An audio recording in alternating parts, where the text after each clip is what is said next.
আলহামদুলিল্লাহ ওয়াসসালাতু ওয়াসসালামু আলা রাসূলিল্লাহ। আজকে আপনাদের সামনে বিষয়বস্তু হচ্ছে জান্নাতি মুমিনের বৈশিষ্ট্য কি। সুনান তিরমিজিতে 2488-তে একটি হাদিস আসছে, আর মুসলিম শরীফে 2840 সিরিয়ালে হাদিস আসছে।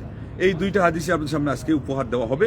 প্রথম হাদিসের মধ্যে আল্লাহ নবী সাল্লাল্লাহু আলাইহি ওয়াসাল্লামকে তিনি নিজেই বললেন প্রশ্ন করে যে আমি তোমাদেরকে বলবো কি, আলা উখবিরুকুম, আমি তোমাদেরকে সংবাদ দিব কি না, বিমান ইউহরামু আলাইহিন নার ও বিমান ইউহরামু আলান নার ও বিমান তাহরুমু আলাইহিন নার, কার উপরে আগুন হারাম করা হবে আর আগুনের উপরে কাকে হারাম করা হবে, এটা তাগিদ দেওয়ার জন্য। এরপরে বললেন যে কুল্লু হাইয়িনিন সাহলিন, প্রত্যেক নরম এবং অত্যন্ত সহজ সরল মানুষ, আল্লাহু আকবার, যে মানুষের অন্তর নরম, ব্যবহার অমায়িক, আমরা যেটা বলি এটা। আর মুসলিম শরীফের হাদিসে বললেন যে কুলুবু আফইদাতু আহলিল জান্নাহ মিসলু আফইদাতিত তায়র, জান্নাতবাসীদের অন্তর হলো পাখির অন্তরের মতো। এখানে আবার দুইটা জিনিস আসছে, একটা হলো কোমল, ফ্রেশ, নরম, অমায়িক, আমরা যেগুলো বলি, আর আরেকটা হলো পাখি। যেমন আল্লাহর উপর ভরসাশীল মানুষ ওই রকম যদি ভরসাশীল হয় তাহলে পরে সে হবে জান্নাতি, আল্লাহু আকবার, এবং সে হবে প্রকৃত মুমিন। ওই দুইটার সাথে একাকার করলে অর্থ এটাই দাঁড়াবে যে মুমিন, এমন মুমিন, জান্নাতি মুমিন হতে গেলে তাদের মধ্যে এই স্বভাব থাকবে যে তারা হবে নম্র, ভদ্র, অমায়িক, আমরা যাকে বলি।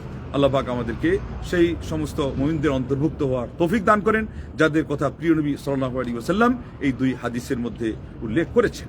এবং ভরসার যেটা অর্থ, সেই অর্থে আল্লাহ নবী সাল্লাল্লাহু আলাইহি ওয়াসাল্লাম আরেকটি হাদিসে বলেছেন যে লাউ আন্নাকুম তাওয়াক্কালতুম আলাল্লাহ হাক্কা তাওয়াক্কুলি লা রাযাকাকুম কামা ইয়ারযুকুত তায়র ইয়াগদু খিমাসান ওয়া ইয়ারুহু বিতানা, যদি তোমরা প্রকৃতপক্ষে ভালোভাবে পুঙ্খানুপুঙ্খ রূপে আমার আল্লাহর উপরে, মহান আল্লাহর উপরে তাওয়াক্কুল এবং ভরসা করতে পারো, তাইলে আল্লাহ তোমাদেরকে ওইভাবে রিজিক দিবেন, জীবিকা দিবেন, যেভাবে তিনি পক্ষীরাজিকে জীবিকা দিয়ে থাকেন।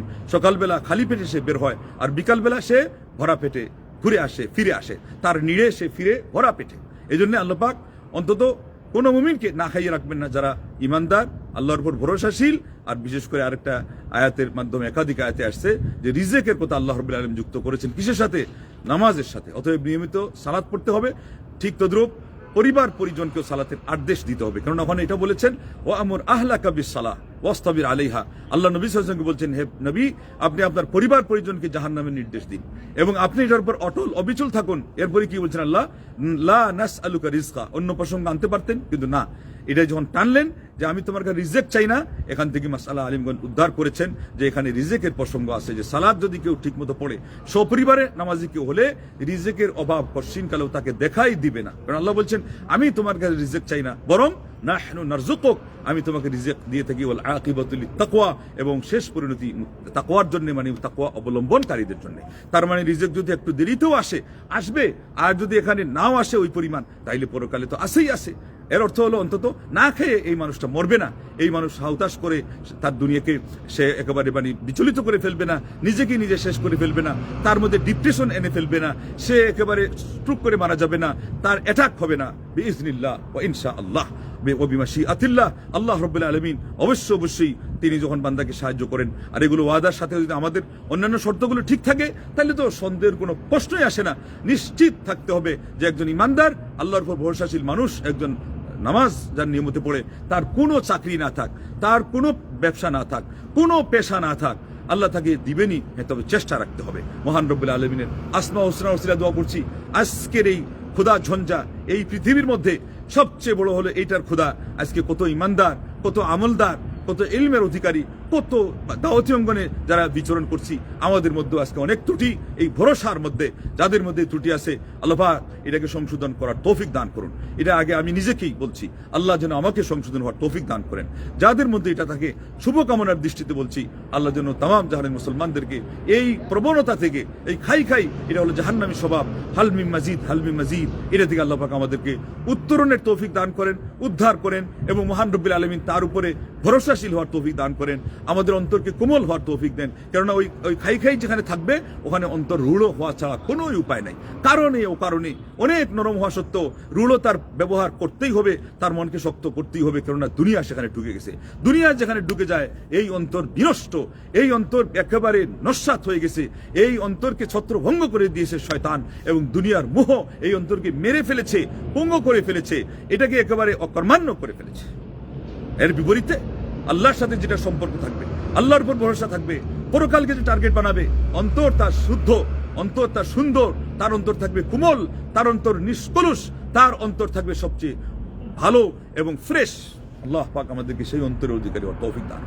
আর অন্তর হলো ইঞ্জিন, সেটা যদি ওই রকম হয় তাইলে তার আলোকেই মানুষের অঙ্গ প্রত্যঙ্গ কিন্তু গড়ে উঠবে, অঙ্গ প্রত্যঙ্গ পরিচালিত হবে। মহান রব্বুল আলামিন আমাদেরকে সেই অঙ্গ প্রত্যঙ্গে, আমাদের জিহ্বাতে, আমাদের আচার আচরণে, আমাদের বচন ভঙ্গিতে, আমাদের বডি ল্যাঙ্গুয়েজ যেটা, এখানেও মহান রব্বুল আলামিন ওই সেই নম্রতা, ভদ্রতা, সরলতা, সহজতা এবং বিনয় ভাব সেটা প্রকাশের জন্য পায়, রিয়াকারের জন্য নয়, নিজেকে নিজে তৈরি করার জন্যে, আল্লাহর সন্তুষ্টির জন্যে, ইহয়ে পরকালীন কল্যাণ লাভের জন্যে মহান রব্বুল আলামিন আমাদের সবাইকে তৌফিক দান করেন, তামাম জাহানের মুসলমানদেরকে তৌফিক দেন। এই কথাগুলোতেই আমাদের কল্যাণ রয়েছে, শুধু ব্যক্তির নয়, এটা গঠন হবে ব্যক্তি, কিন্তু এটাতে উপকৃত হবে পরিবার, তারা প্রভাবিত হবে, এইটা দেখে উপকৃত হবে সমাজ, তারা প্রভাবিত হবে, এবং কি দেশ, এবং আল্লাহ চাইলে সারা পৃথিবী তারা প্রভাবিত হবে। তারা যদি সরাসরি প্রভাবিত না হয়, মহান রব্বুল আলামিন আল্লাযী লা ইউযিউ মান আহসানা আমালা, যে ব্যক্তি আমলকে সুন্দর করে তাকে আল্লাহ পাক বৃথা যেতে দেন না, এটার মাধ্যমে আল্লাহ পাক তিনি যে কোনো ভাবেই একটা সুবাদ, একটা সুফল মানুষের সমাজে এনে দিবেন। সালাফ থেকে আসছে, একজন মানুষের সংশোধনের কারণে, একজন মানুষের আল্লাহওয়ালা হওয়ার কারণে আশপাশের প্রচুর পরিমাণ মানুষকে আল্লাহ হেফাজত করেন। আল্লাহু আকবার। এটা হলো ভালো হওয়ার এবং ভালো কাজের, এবং ভালো কাজে নিজেকে আগে মানে উদ্বুদ্ধ করে অভ্যস্ত করার ফায়দা, উপকারিতা। তো যে লোক উপদেশ দিয়ে অন্যদের পর্যন্ত উপকারিতা পৌঁছানোর চেষ্টা করে, তার মাধ্যমে আরো কত না উপকার হতে পারে, চাক্ষুষ উপকার হতেই পারে। যদি না হয়, আল্লাহ একদিন না একদিন দিবেন, এক বেচারা। এবং আল্লাহকে দোয়া করতে হবে, সন্তানদেরকে উপদেশ দিতে কাজ হয় না, এক পর্যায়ে গিয়ে ব্যর্থ হয়ে বলে যে আল্লাহ আমি তো ব্যর্থ, আমি এদেরকে তোমার হাওয়ালা করলাম। বলল যে আমি যেই বিষয়ে তাদের জন্য সাফার করছিলাম, কষ্ট করছিলাম, আমার সন্তানদের এইটা সহ আরো অন্যান্য অনেক দিক বিদিক, সেগুলো শুধরে গেল, সংশোধন হয়ে গেল, আমার ছেলেরা চক্ষু শীতলকারী হয়ে গেল, আমার সন্তানেরা আমার জন্য একটা সম্পদ হয়ে গেল, স্বপ্নের সম্পদ, যেটা আমি তাদেরকে দুনিয়াতে আসার আগে আল্লাহর কাছে স্বপ্ন দেখতাম, যেটা চাইতাম। তিনি হলেন আল্লাহ। আল্লাহ পাক কোনো মানুষের শ্রমকে বৃথা যেতে দেন না। আপনি আমি কি মন্তব্য করব, আপনি আমি কি কুধারণা করব? আল্লাহর সাথে তো সুধারণা ছাড়া আমাদের কোনো বিকল্পই নাই। আর সুধারণার ক্ষেত্রে কোনো জিনিসের মধ্যে কোনো মায়ের নাই। সুধারণা যে ব্যক্তি আমার আল্লাহ সম্পর্কে রাখবে, তার কোনো লয় নাই, তার কোনো ক্ষয় নাই, তার কোনো লস নাই, তার দুনিয়াতেও কোনো সমস্যা নাই, আখিরাতেও সমস্যা নাই। মহান রব্বুল আলামিন সেটাকে উদ্ধার করে দিবেন। মহান রব্বুল আলামিন তাকে সেখান থেকে উত্তরণের ব্যবস্থা করে দিবেন। মহান রব্বুল আলামিন সাফল্যের চাবিকাঠি তার হাতের মুঠোয় এনে দিবেন। এক লোক মদ্যপায়ী, তাও মুদমিনুল খামার, আল্লাহু আকবার, কাআবিদি সনম ওয়াথান। আল্লাহ নবী সাহেব বলছেন যে স্থায়ী মদ্যপায়ী এটা হলো মূর্তি পূজারই মতো, লা ইলাহা ইল্লাল্লাহ। ভূত পূজা, ভূত পূজা কত কঠিন জিনিস, মানে বেঈমান হয়ে গেছে। অথচ এটা তো ওইরকম না। ইমান যদি থাকে তাহলে এটার সাথে সামঞ্জস্য দেওয়ার মানে হলো এটা মারাত্মক অন্যায়। ছাড়তে পারছে না, সে পাকের ভুক্তভোগী। একটা ক্ষুধার্ত মানুষকে খাবার দেওয়ার কারণে রাত্রে গিয়ে ঘুমাইছে, উঠে দেখে তার মনের ভিতরে ঘুম থেকে ওঠার পরে দেখে মদের ভিতরে, তার মদের ক্ষেত্রে তার মোহ নাই, তার সামান্যত বুটকে পর্যন্ত নাই। আল্লাহর উসমাউসরা দোয়া করছি, আল্লাহ পাক আমাদেরকে যেন এই হাদিসের উপর আমল করার তৌফিক দান করেন। আমিন। ওয়া আখিরু দাওয়ানা আনিল হামদুলিল্লাহি রাব্বিল আলামিন। আসসালামু আলাইকুম ওয়া রাহমাতুল্লাহি ওয়া বারাকাতুহু। আল্লাহু আকবার, আল্লাহু আকবার।